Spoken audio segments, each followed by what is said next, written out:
అందరికీ నమస్కారం. Sunil Kumar Nayak 2005 IPS batch. అతను మధ్యలో ఆంధ్రప్రదేశ్ క్యాడర్కి డెప్యుటేషన్ మీద గత ప్రభుత్వం సమయంలో ఆయన ఇక్కడ పనిచేయడం జరిగింది. సిఐడిలో PV Sunil Kumar additional DG, అప్పుడు అతను అడిషనల్ డీజీ కింద ఈయన డిఐజీగా అప్పట్లో ఆయన పనిచేశారు. ఆ సమయంలో సరే పైవాడి సూచన మేరకు మరి సునీల్ కుమార్ గారి సొంత ఐడియాయో అతను నా మీద రాజద్రోహ నేరం చేయటం జరిగింది. అది అందరికీ తెలిసిందే. ఈ సునీల్ కుమార్ నాయక్, ఇద్దరు సునీల్ కుమార్లే, కన్ఫ్యూజను. ఒక అతను నాయక్, ఇంకో అతను ఉట్టి కుమార్. ఉట్టి కుమార్ అడిషనల్ డీజీ, సునీల్ కుమార్ నాయక్ అప్పట్లో డిఐజీ, ఇప్పుడు ఆయన ఐజీ అయ్యాట. సో సునీల్ కుమార్ నాయక్ సువోమోటోగా నేను చేస్తున్న చర్యలు చూసి మరి ఇది టీవీల్లో మాట్లాడటం, మా ప్రభుత్వానికి కొన్ని విలువైన సూచనలు చేయటం నచ్చక, దానివలన మరి ప్రజల్లో అలజడి వచ్చి అప్పటి రాజు అని ఫీల్ అవుతున్న వ్యక్తికి ద్రోహం చేస్తున్నాను అన్న భావన కలిగి ఎప్పుడో బ్రిటిష్ వారి చట్టంలో ఉన్న రాజద్రోహ నేరం అనే 124A అనే సెక్షన్ని తీసి సువోమోటోగా ఈ సునీల్ కుమార్ నాయక్ కేసు పెట్టి, అతనే కేసు పెట్టి మరి ఇమీడియట్గా ముందు రోజే బళ్ళన్నీ రెడీ చేసుకుని మరి మే 14 ఉదయం 9ంటికి అతను కంప్లైంట్ ఇచ్చాడు. బట్ ముందు రోజే వెహికల్స్ అన్నీ మాట్లాడేసుకున్నారు. ఇవన్నీ విచారణలో తెలిసినాయి. ఆ వెహికల్స్ ఎప్పుడు బుక్ చేశారు, హైదరాబాద్ రావడానికి మనుషుల్ని ఎప్పుడు అలర్ట్ చేశారని. సో ఇదంతా ఒక ప్రీ ప్లాన్డ్ స్కెచ్. ఇద్దరు సునీల్ కుమార్లు ఇద్దరు ఇంకా పైవారి నాయకత్వంలో మరి బ్రహ్మాండమైన స్కెచ్ చేసుకుంటాం, నన్ను తీసుకెళ్ళటం, ఆ రోజు రాత్రి నన్ను దారుణంగా ఆ పుట్టినరోజు రాత్రి హింసించటం. అప్పుడు ఈ సునీల్ కుమార్ నాయక్ అన్న వ్యక్తి ఆ పక్క గదిలోనే ఉన్నాడంట. ఇవన్నీ కూడా 124 స్టేట్మెంట్లు ఇవన్నీ కూడా వచ్చినాయి. ఆ సునీల్ కుమార్ నాయక్ ఏమేమి మరి మాట్లాడాడు, తర్వాత సునీల్ కుమార్ నాయక్ అధికారులని ఎలా బెదిరించారు, ఇవన్నీ కూడా చాలా పోలీస్ స్టేట్మెంట్స్. ఇవన్నీ కూడా విచారణలో తెలిసినట్టుగా మరి కొన్ని కోర్టు డాక్యుమెంట్స్ పరిశీలనలో వెల్లడైంది. ఈ సునీల్ కుమార్ నాయక్ని మరి ఇన్వెస్టిగేషన్ అధికారి ఏఆర్ దామోదర్ ఐపీఎస్ గారు, అప్పటి ఒంగోలు ఎస్పీ గారు, ఇప్పుడు విజయనగరం ఎస్పీ గారు, అప్పట్లో పిలిస్తే రాలేనని మొరాయించి, ఆ తర్వాత మళ్ళీ రమ్మంటే ఆయన బీహార్ కోర్టులో మరి ఆయన యాక్టివ్గా జ్యూరిస్డిక్షన్ లేదు. అతను అప్పుడు ఆంధ్రప్రదేశ్లో అధికారిగా పనిచేశాడు. క్రైమ్ జరిగింది ఆంధ్రప్రదేశ్లో. విచారణకు రమ్మంటే పోలీసు అధికారి అయ్యుండి మరి ఎలాగా వ్యవస్థల్ని ఆడుకుంటున్నారు అంటే మరి అతను అక్కడ స్టే సంపాదించగలిగాడు. ఏంట్రా అంటే పార్టీ కింద ఆంధ్రప్రదేశ్ ప్రభుత్వాన్ని వేస్తే అసలు జ్యూరిస్డిక్షనే లేదు కదరా అని వెంటనే కొట్టేస్తారని యూనియన్ ఆఫ్ ఇండియా హోమ్ మినిస్ట్రీని పార్టీ చేసి ఏదో మేనేజ్ చేశారు. ఒక స్టే తెచ్చుకున్నాడు, పిలిస్తే రాడు. సో ఇక దాన్ని మరి ఆంధ్రప్రదేశ్ ప్రభుత్వం కౌంటర్ వేసింది. వాళ్ళ జ్యూరిస్డిక్షన్ లేదు అన్న పాయింట్ మాట్లాడలేదు గట్టిగా. నేను ఇంప్లీడ్ అయ్యి జ్యూరిస్డిక్షన్ లేదు అన్న పాయింట్ చెప్తూ ఈరోజు అది విచారణకు వచ్చింది. ఈరోజు విచారణలో ఇప్పుడు ఆంధ్రప్రదేశ్ ప్రభుత్వం సునీల్ కుమార్ నాయక్ అన్న వ్యక్తిని కూడా ఎక్యూజ్డ్గా, ఎందుకంటే చాలా సాక్ష్యాధారాలు, బలమైన సాక్ష్యాధారాలు అన్నీ వచ్చినాయి కాబట్టి అతన్ని కూడా మేము ఎక్యూజ్డ్గా చేశాము అని కోర్టులో ఈరోజు తెలియచేయటం జరిగింది. జ్యూరిస్డిక్షన్ లేనందుకే కొట్టేయాలి ఆ కేసు, అది మేము ఆర్గ్యుమెంట్ చేశాం.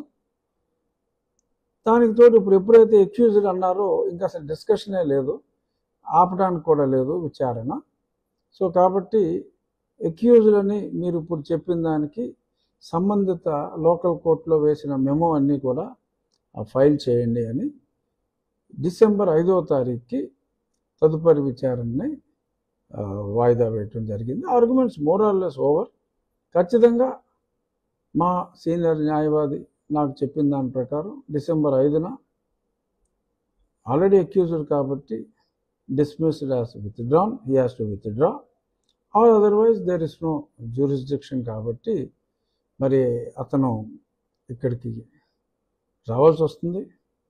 ఆల్రెడీ అక్యూజ్డ్, ఆధారాలు ఇవన్నీ కూడా 124 స్టేట్మెంట్స్ అన్నీ కూడా ఉన్నాయి కనుక మరి ఆ సునీల్ కుమార్ నాయక్ని విచారిస్తే అసలు అతని పాత్ర ఏమిటి, అతన్ని ప్రోత్సహించిన వ్యక్తి ఎవరు, సునీల్ కుమారా ఇంకెవరన్నానా? ఇక్కడ చాలామందికి ఆశ్చర్యకరమైన విషయం, నాకు కూడా ఎంతో సంభ్రమాశ్చర్యాలకు గురి చేసిన విషయం ఏంటంటే A1గా పేర్కొన్న పివి సునీల్ కుమార్ని ఇప్పటి వరకు విచారణకే పిలవకపోవటం. అతను వేరే ఏసీబీ కేసులో ఏదో అమౌంట్ ఏసీబీ చాలా అమౌంట్ మిస్అప్రోప్రియేట్ చేసిన కేసు, నేను కంప్లైంట్ కూడా ఇచ్చా. అగ్రిగోల్డ్లో చాలా దొంగ అకౌంట్లు ఓపెన్ చేసి డబ్బులు ఎలాగా తులసిబాబు ఇతను కలిసి ఎలా చేశారు, అసలు తులసిబాబు ఇంకెవరికో లీగల్ ఫీజు అని చెప్పి వాళ్ళు ఏదో న్యాయ ధురంధరులాగా వాళ్ళ పేరు మీద డబ్బులు వేసి ఎలా లాగేశారు, ఇంకా వేరే ఒక కంపెనీ పేరు మీద ఏదో సమ్ లాజిక్ సిస్టమ్స్ వాళ్ళ పేరు మీద వీళ్ళే అకౌంట్ ఓపెన్ చేసి తులసిబాబు ఈ company PV Sunil Kumar company ఎలా డబ్బులు లాగారు, ఇవన్నీ కంప్లైంట్స్ అన్నీ కూడా ఇవ్వడం జరిగింది. అది కూడా విచారణ అతను అడుగుని సాగుతున్నట్టుగా ఉంది. ఇక్కడ ఇప్పటి వరకు మరి పివి సునీల్ కుమార్ గారిని పిలవలేదు కనీసం విచారణకి. మేబీ సునీల్ కుమార్ నాయక్ గారిని విచారించేకే ఇప్పుడు అక్యూజ్ చేశారు కాబట్టి ఆయన్ని పిలుద్దామని ఏమన్నా అనుకుంటున్నారా? బట్ పిలవాలి. A4ని వీళ్ళందరినీ కూడా మరి పిలిచినప్పుడు మరి ఇతన్ని ఇప్పుడు దాకా పిలవకపోవడం అనేది ఆశ్చర్యకరం. ఈలోపు ఆయనకు ఒక సంస్థ ఎయిమ్ అని ఒక సంస్థ ఉంది. దాంతో ఆయన వెహికల్స్ మీద ఇష్టం వచ్చినట్టు తిరుగుతూ ఉంటారు. ప్రభుత్వ ఆఫీసుల్లో వాళ్ళ మనుషులు ఉంటారు. రైట్ టు ఇన్ఫర్మేషన్ అని చెప్పి ఏదో తీసుకుని ప్రభుత్వం మీద కామెంట్లు పెడుతూ ఉంటారు. సో దానికి ఏదో ఓకే ఏదో సస్పెన్షన్లో పెట్టామని సకల రాజభోగాలు ఆయన అనుభవిస్తూ ఉంటాడు. హైదరాబాద్లో ఉన్న 2 గోల్ఫ్ కోర్సుల్లో ఆయన గోల్ఫ్ ఆడుకుంటూ ఉంటాడు. చాలా అక్కడికి వచ్చి సంతకం పెట్టమన్నా ఆయన అందరిలాగా సంతకం పెట్టడం, ఈయన రూటే వేరు. పిలవరు.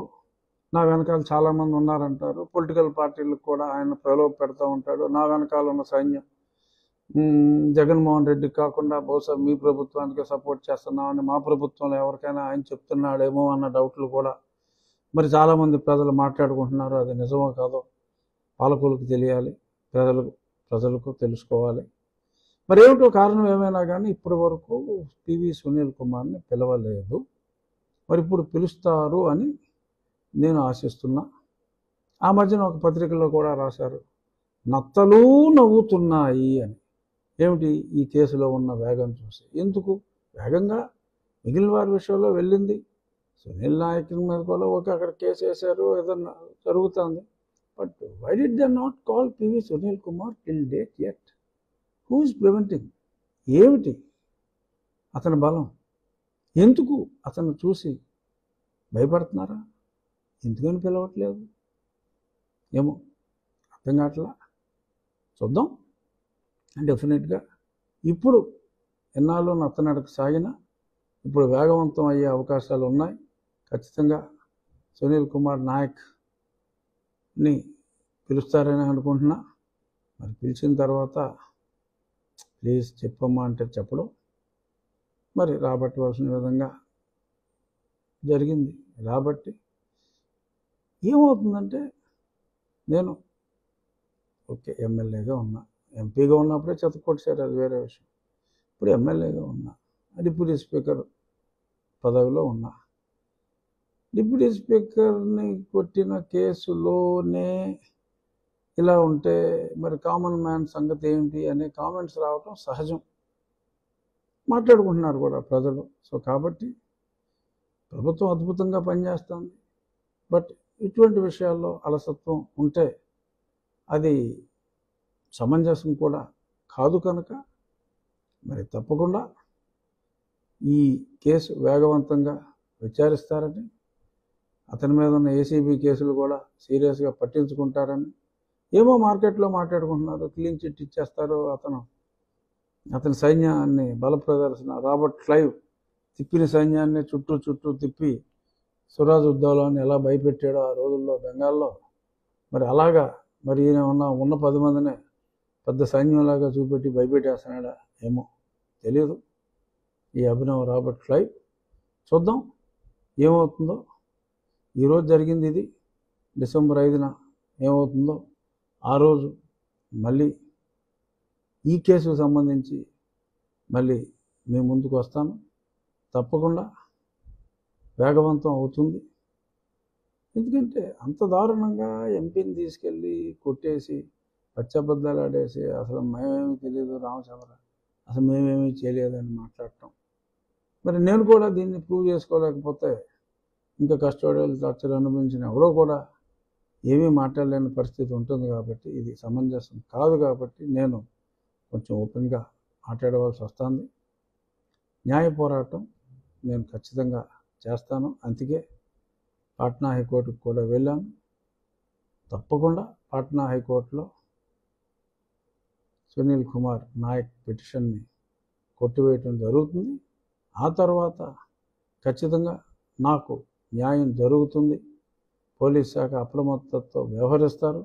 ఖచ్చితంగా నాకు న్యాయం జరుగుతుంది.